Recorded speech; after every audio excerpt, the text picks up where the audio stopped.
Gold, trusted gold buyers. మీరు తాకట్టు పెట్టిన బంగారాన్ని విడిపించి ఈ రోజు ఉన్న మార్కెట్ ధరకు కొనబడను.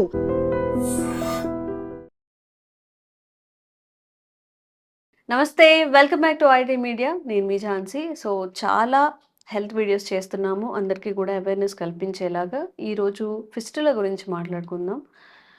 పైల్స్, ఫిస్టులా, ఫిషర్ చాలా రకాల ఈ యానల్ ఇన్ఫెక్షన్స్ కానివ్వండి, వాపు రావడం ఇలాంటివన్నీ ఉన్నాయి. ఫిస్టులా అంటే ఏంటి, ఎవరెవరిలో వస్తుంది, దీనికి ఎందులో మంచి ట్రీట్మెంట్ ఉంది తెలుసుకుందాం. ప్రస్తుతం అంతా ఉన్నారు పిడికస్ హాస్పిటల్ నుంచి డాక్టర్ భరద్వాజ్ గారు. నమస్తే సార్. నమస్తే అండి. ఎలా ఉన్నారు సార్? బాగున్నానండి. 3 టైప్స్ ఉన్నాయి మనకి, Right. Piles, fistula, fissures. Right. So ఈరోజు మనం ఫిస్టులా గురించి మాట్లాడదాము. సమ్ ఫిస్టులా అంటే ఎక్కువగా ఆపరేషన్ వరకు వెళ్ళాల్సి వస్తుంది, ఎక్కువగా బ్లడ్ కానీ లూటీ అంటారు కదా, కొంచెం హోల్లా పడిపోతుంది చర్మానికి అంటారు. ఇది ఎందుకు వస్తుంది? చాలా మందిలో ఉన్న అపోహ ఏంటంటే వేడి చేసే పదార్థాలు ఎక్కువగా తినడం వల్ల ఎక్కువ మందికి ఇందులో ఇది వస్తుంది, మెయిన్ కారణం అదే అని చెప్తూ ఉంటారు. ఇంకెలాంటి రీజన్స్ ఇన్వాల్వ్ అయి ఉంటాయి? సో మీరు చెప్పినట్లు మనకు యానల్ రీజన్లో వచ్చే కామన్ డిజార్డర్స్ ఈ 3 అండి. మనం ఏమంటే పైల్స్ అంటాం ఒకటి, నెక్స్ట్ది వచ్చి ఫిషర్ అంటాము, థర్డ్ది వచ్చి ఫిస్టులా అంటాం అనమాట. సో ఈ ఫిస్టులాలో మళ్ళీ డిఫరెంట్ రకాలు ఉన్నాయి, మనం చూద్దాం. ఫిస్టులాలో కూడా డిఫరెంట్ టైప్స్ డిఫరెంట్ టైప్స్ ఉన్నాయి. సో డిఫరెంట్ స్టేజెస్ కూడా ఉన్నాయి. First stage, second stage, third stage అని మనం క్లియర్గా చూద్దాం. మెయిన్గా జనాలు చేసే తప్పు ఏంటంటే యానల్ రీజన్లో వచ్చే సిమ్టమ్స్ ఒకటేలా ఉంటాయి అన్ని. బ్లడ్ వస్తుంది, పెయిన్ వస్తుంది, స్వెల్లింగ్ ఉంటుంది, రైట్, లేదంటే పస్ వస్తుంది. సో వీళ్ళు ఏం చేస్తారంటే ఈ సిమ్టమ్స్ని తీసుకొని పోయి గూగుల్లో చేయడం కానీ, చాట్ జీపీటీలో పెట్టడం కానీ, యూట్యూబ్లో చేయడం కానీ చేస్తారు. ఇక్కడ ఒక డిసీజ్ ఉంటుంది వీళ్ళకి. సో ఫిస్టులా ఉండొచ్చు, లేకపోతే ఫిషర్ ఉండొచ్చు, పైల్స్ ఉండొచ్చు. ఒకదాన్ని ఇంకోటి అనుకొని ట్రీట్మెంట్ స్టార్ట్ చేస్తాం. ఎందుకంటే మనకు యానల్ డిసీజెస్ గురించి, యానల్ రీజన్లో వచ్చే డిసీజెస్ గురించి మనకి ఇంటర్నెట్లో ఉన్నది 99% ఫేక్ ఇన్ఫర్మేషన్, తప్పుడు ఇన్ఫర్మేషన్. ఎవరు? ఈ ఫేక్ బాబాలు, ఫేక్ డాక్టర్లు ఇచ్చే ఇన్ఫర్మేషన్. మీకు ఏదైనా మంచి ఇన్ఫర్మేషన్ ఉందంటే అది 1% ఉంటుంది. వీళ్ళంతా ఈ 99% ఫేక్ ఇన్ఫర్మేషన్కి చూసుకొని అక్కడ ఒక ప్రాబ్లం ఉంటే ఇంకో ప్రాబ్లం. ఫర్ ఎగ్జాంపుల్ పైల్స్ ఉందనుకోండి, ఫిషర్కి ట్రీట్మెంట్ తీసుకుంటారు, ఫిషర్ ఉందనుకోండి పైల్స్కి ట్రీట్మెంట్ తీసుకుంటారు, లేకపోతే ఫిస్టులా ట్రీట్మెంట్. రాంగ్ ట్రీట్మెంట్ తీసుకోవడం వల్ల ఇది బాగా కాంప్లికేట్ అయిపోయి ఇంకా పరిస్థితి చేయి దాటిపోయినప్పుడు డాక్టర్ల దగ్గరకు వస్తున్నాయి అనమాట. సో ఇది మెయిన్గా మేము చూసే మేజర్ రిస్క్ అనమాట. ఇనిషియల్గానే వస్తే చాలా ఈజీగా ట్రీట్ చేయొచ్చు. అంతా ట్రీట్మెంట్ అయిపోయి బాగా ముదిరిపోయిన తర్వాత వస్తే ట్రీట్మెంట్ అనేది టైం పడుతుంది అనమాట. ఇది ఇలా చేయకూడదు అనేది ఫస్ట్. మనము ఈ కరెక్ట్ డయాగ్నోసిస్ అనేది ఇంపార్టెంట్. పైల్స్ అనుకోండి, పైల్స్లో కూడా మళ్ళీ ఇంటర్నల్ పైల్స్ అని, ఎక్స్టర్నల్ పైల్స్ అని ఉంటాయి.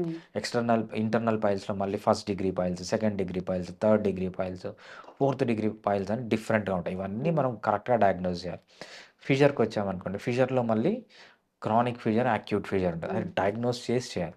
ఫిస్టులాకి వచ్చామనుకోండి, దాంట్లో డిఫరెంట్ స్టేజెస్ ఉంటాయి. ఫస్ట్ యానోరెక్టల్ యాబ్సెస్ ఫామ్ అవుతుంది, యాబ్సెస్ నుంచి ఒక పైప్ వస్తుంది, దాన్ని పెరియానల్ సైనస్ అంటాం అనమాట. ఈ సైనస్ నెక్స్ట్ ఫిస్టులాగా మారుతుంది. ఫిస్టులాలో కూడా మళ్ళీ సింపుల్ ఫిస్టులా నుంచి కాంప్లెక్స్ ఫిస్టులా అని డిఫరెంట్ ఉంటుంది. మనం ఏంటంటే డయాగ్నోస్ చేసి కరెక్ట్ ట్రీట్మెంట్ ఇస్తే బాగా తగ్గుతుంది అనమాట. బేసిక్గా ఫిస్టులా అంటే ఏంటంటే మనం యానల్ కెనాల్ తీసుకున్నప్పుడు అక్కడ మోషన్ బయటకు వస్తుంటుంది. ఆ మోషన్లో మనకు చాలా బ్యాక్టీరియా ఉంటుంది, వైరస్ ఉంటుంది, ప్రోటోజోవన్స్ ఉంటాయి, ఫంగస్ ఉంటుంది. సో ఇదేమవుతుందంటే పక్కన ఒక్కొక్కసారి ఈ ఫంగస్ కానీ, బ్యాక్టీరియా కానీ సైడ్కి వెళ్ళిపోయి మనకు అక్కడ గ్లాండ్స్ ఉంటాయి అనమాట, పెరి యానల్ గ్లాండ్స్ అంటాం. ఈ యానల్ గ్లాండ్స్ ఏం చేస్తాయంటే మ్యూకస్ సెక్రీట్ చేస్తాయి. మ్యూకస్ సెక్రీట్ చేయడం వల్ల యానల్ కెనాల్ స్మూత్గా ఉంటుంది, మోషన్ అంతా స్మూత్గా బయటకు వస్తుంది అనమాట. ఆ గ్లాండ్స్లోకి ఈ ఇన్ఫెక్షన్ వెళ్ళిపోయి అవి ఇన్ఫెక్ట్ అయిపోతాయి అనమాట. ఇన్ఫెక్ట్ అయిపోయి అక్కడ బాగా స్వెల్లింగ్, రెడ్నెస్, పెయిన్ వచ్చేస్తుంది. దాన్ని ఏమంటామంటే పెరి యానల్ యాబ్సెస్ అంటాం అనమాట. ఒక్కసారి లోపల యాబ్సెస్ ఫామ్ అయినప్పుడు యాబ్సెస్ అనేది బయటకు వచ్చేసాయి, దాని లోపల పస్ ఉంటుంది, పస్ అనేది బయటకు వచ్చేసాయి. ఎప్పుడైతే పస్ రావడానికి ఒక చిన్న ట్రాక్ట్ ఏర్పడుతుందో ఆ ట్రాక్ నుంచి బయటకు వస్తుంది, దాన్ని ఏమంటామంటే పెరి యానల్ సైనస్ అంటాం అన్నమాట. అంటే ఫస్ట్ యాబ్సెస్గా ఉంది, యాబ్సెస్ నుంచి సైనస్ ఫామ్ అయింది. ఇప్పుడు కూడా సరిగా ట్రీట్మెంట్ తీసుకోలేదంటే నెక్స్ట్ ఏమవుతుందంటే ఫిస్టులాలోకి వెళ్తుంది అనమాట. ఫిస్టులాలోకి వెళ్ళేది ఏమవుతుందంటే ఏదైతే ఈ సైనస్ ఉందో అది మీ మోషన్తో కనెక్ట్ అయిపోతుంది. సో ఈ మోషన్ అనేది యానల్ కెనాల్ నుంచి బయటకు వచ్చేది కాకుండా ఒక ట్రాక్ట్ పక్కన నుంచి వచ్చి పక్కన ఓపెన్ అయ్యి పక్కన నుంచి మోషన్ రావడం మొదలు పెడుతుంది. దాన్ని మనం ఫిస్టులా అంటాం అనమాట. సో ఫిస్టులా అంటే ఏం లేదు, మీకు మోషన్ నార్మల్గా రాకుండా పక్కన ఇంకో హోల్ వచ్చి ఆ హోల్లోంచి మోషన్ రావడాన్ని మనం ఫిస్టులా అంటాం అనమాట. సో ఇది మనం తెలుసుకోవాల్సింది ఫిస్టులా గురించి. ఓకే. ఫుడ్ హ్యాబిట్స్ వల్ల ఏదైనా ఎఫెక్ట్ అయ్యే ఛాన్సెస్ ఉంటాయా? చలువ చేసే పదార్థాలు చాలా తక్కువగా తినడం వల్ల, బాడీలో హీట్ ప్రొడ్యూస్ అవ్వడం వల్ల ఇవి వచ్చే ఛాన్సెస్ ఉంటాయా అనేది ఒక డౌట్. సో బేసిక్గా చలువ పదార్థాలు, హీట్ పదార్థాలు అనేది సైంటిఫిక్ కాదండి. దానికి ఎటువంటి మీనింగు లేదు. సో మీరు చలువ అంటే ఏంటంటే ఒక 10 మందిని అడిగితే 10 మంది 10 రకాలుగా చెప్తారు. వేడి అంటే ఏంటంటే 10 మందిని అడిగితే 10 మంది 10 రకాలుగా చెప్తారు. ఈ చలువకు కానీ వేడికి కానీ this is not scientific. So అక్కడ ఏం జరిగిందంటే ఇన్ఫెక్షన్ అయింది అంతే. సో ఏదైతే ఆనల్ పెరి యానల్ గ్లాండ్ అంటామో ఆ యానల్ గ్లాండ్కి ఇన్ఫెక్షన్ అయింది, అది కరెక్ట్ టర్మ్. సో వేడి జరగడము, చలువ పదార్థాలు, వేడి పదార్థాలు, చలి చేయడం వల్ల వస్తుంది, వేడి చేయడం వల్ల వస్తుంది, these are all non scientific. దానికి ఎటువంటి ప్రూఫ్ లేదు. సో అది లేమెన్ కంటే ఇంకా తక్కువ పీపుల్ యూజ్ చేసే టర్మినాలజీ అనమాట అది. ఓకే. ఓకే. సో హోమియోపతిలో ఎలాంటి మెడిసిన్ ఉందండి దీనికోసం? రైట్. సో మనకు యానల్ ఫిషర్ కానీ లేకపోతే దానికి ముందంటే యాప్సెస్ కానీ సైనస్ కానీ ఉన్నప్పుడు హోమియోపతిలో చాలా మంచి మెడిసిన్స్ ఉన్నాయి. ఇనిషియల్గా యాప్సెస్గానే ఉన్నప్పుడు అది జస్ట్ ఒక ట్యూబ్ లాగా ఫామ్ అయ్యి డ్రైన్ అయిపోతుంది, అది సైనస్గా మారే ఛాన్స్ ఉండదు. ఒకవేళ సైనస్ స్టేజ్లో వస్తే అది ఫిస్టులాగా మారే ఛాన్స్ ఉండదు అనమాట. సో ఈ సైనస్కి కానీ యాప్సెస్కి కానీ వీళ్ళకి ఏంటంటే మెడిసిన్స్ లేవు, జస్ట్ యాంటీబయాటిక్ ఇస్తారు, పెయిన్ ఉంటే పెయిన్ కిల్లర్ ఇస్తారు, అంతకు మించి వేరే మెడిసిన్ లేదనమాట. అదేవిధంగా ఫిస్టులాలోకి వెళ్తే అదే 100% సర్జరీ చేయాలంట. బట్ నేను ఈ పెరియానల్ సైనస్లు కానీ యాప్సెస్లు కానీ ఫిస్టులాలు కానీ సమ్ హండ్రెడ్స్ ఆఫ్ కేసెస్ ఇప్పటి వరకు ట్రీట్ చేశాను. ఒక్క కేసు కూడా సర్జరీకి వెళ్ళలేదు. సక్సెస్ రేట్ అనేది హోమియోపతిలో చాలా ఎక్కువగా ఉంటుంది.